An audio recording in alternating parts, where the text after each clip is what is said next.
자, 이번 시간 행정 절차론 보겠습니다. 행정사 2차. 그래서 나올 거 위주로 보는데 요게 행정절차법상의 청문 주재자예요. 예, 주재자. 그러니까 청문을 주재하는 자가 청문 주재자죠. 이게 2022년도 1월에 전면 개정됐어요. 행정절차법 여러분 28조입니다.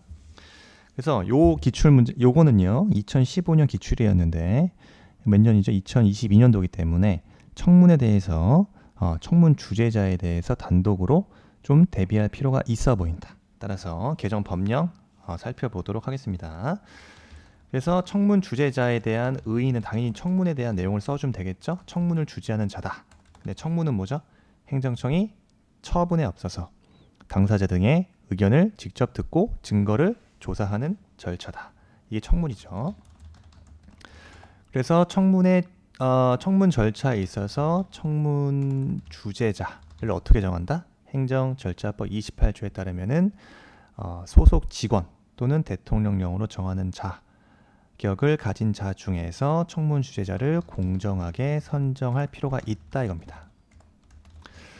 그래서 이렇게 적어주시면 되고, 그 다음에 청문 주재자의 그 선정이죠. 선정.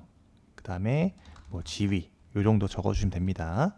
그래서 청문 주재자는 어떻게 선정한다? 소속 행정청 소속 직원 또는 대통령령으로 정하는 자격을 가진 자 중에서 공정하게 선정한다. 이렇게. 그다음에 이제 반영된 내용이 다음과 같습니다. 그래서 행정청은 어떻게 할 수 있다? 2명 이상 청문 주재자를 선정할 수 있다. 청문 주재자를 2명 이상 선정할 수 있는 사유를 적어줘야 된다. 요게 들어왔어요. 그래서 다음 각호의 사항이다. 28조 제2항이고요. 그러면 선정된 청문 주재자가 2명 이상이 선정이 되면 그 중 1명이 청문 주재자를 대표한다까지 적어주시고, 그러면 2명 이상 선정할 수 있는 사유를 3가지 적어주셔야 되는 거예요. 첫 번째가 다수 국민의 이해가 상충되는 처분. 두 번째가 뭐다? 다수 국민에게 불편이나 부담을 주는 처분.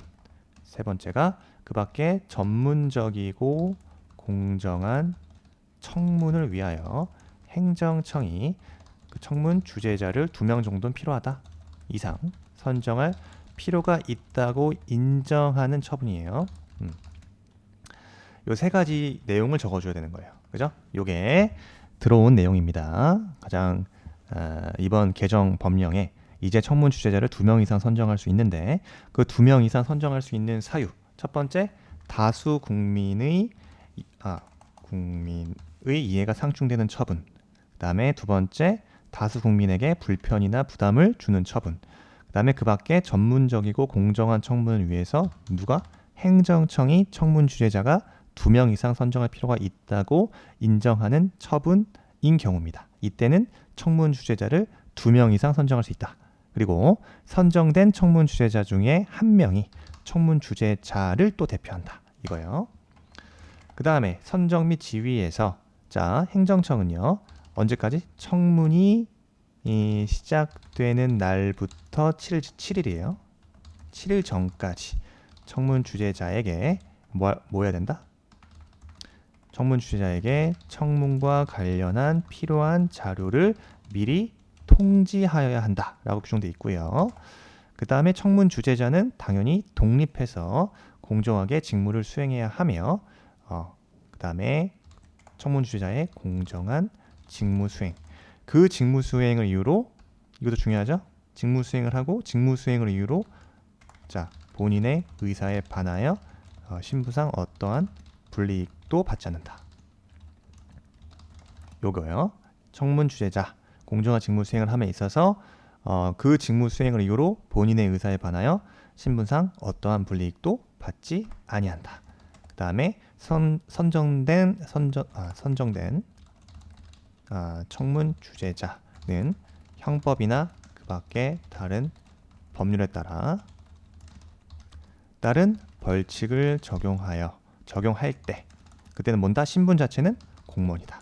공무원 신분으로 본다. 공무원으로 간주되는 거예요. 그래서 선정된 청문 주재자가 형사벌 그 밖에 다른 법률에 따른 벌칙을 적용할 때는 공무원 신분으로 본다 이거죠.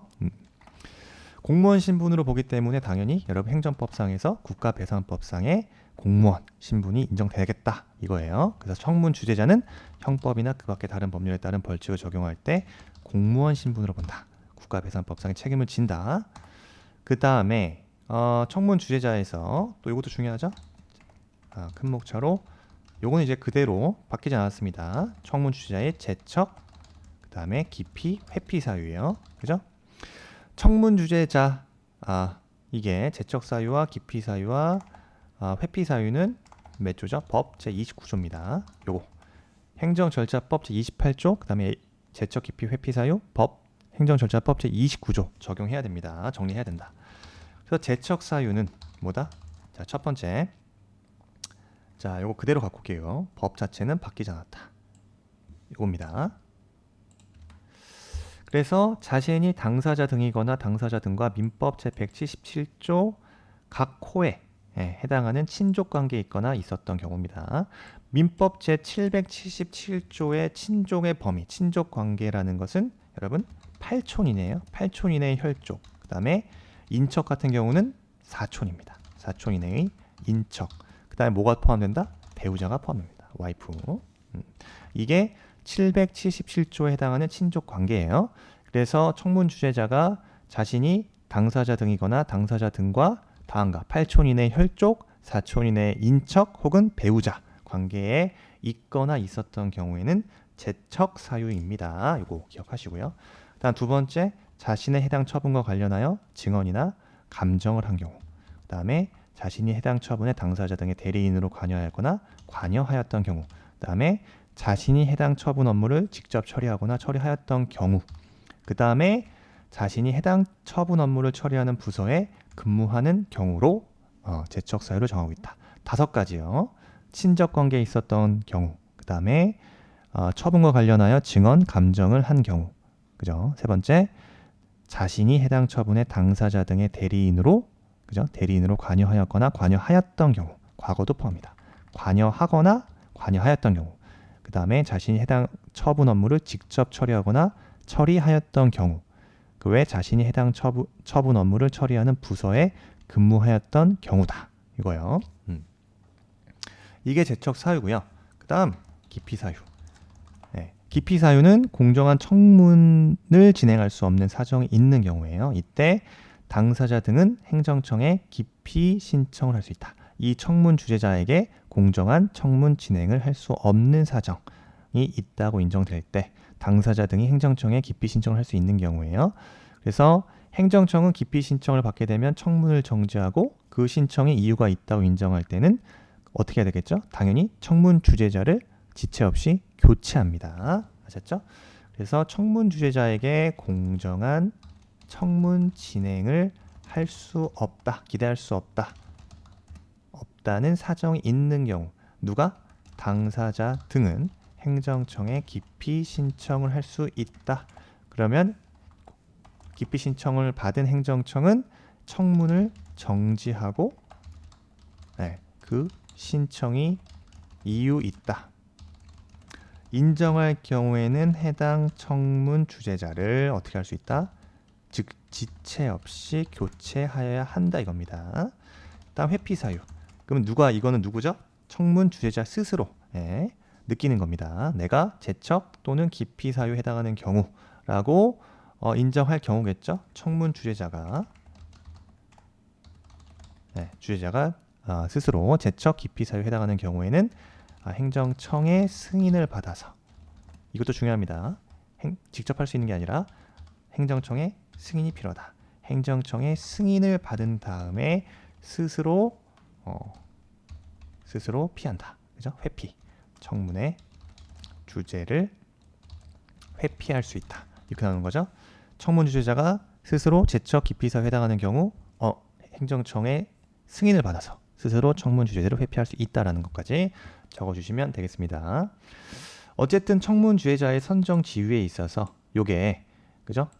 2명 이상 청문 주재자를 선정할 수 있는 사유가 들어왔기 때문에 이 부분은 약술식으로 관련해서 꼭 암기 사항이니까 잘 정리하시기 바랍니다. 감사합니다.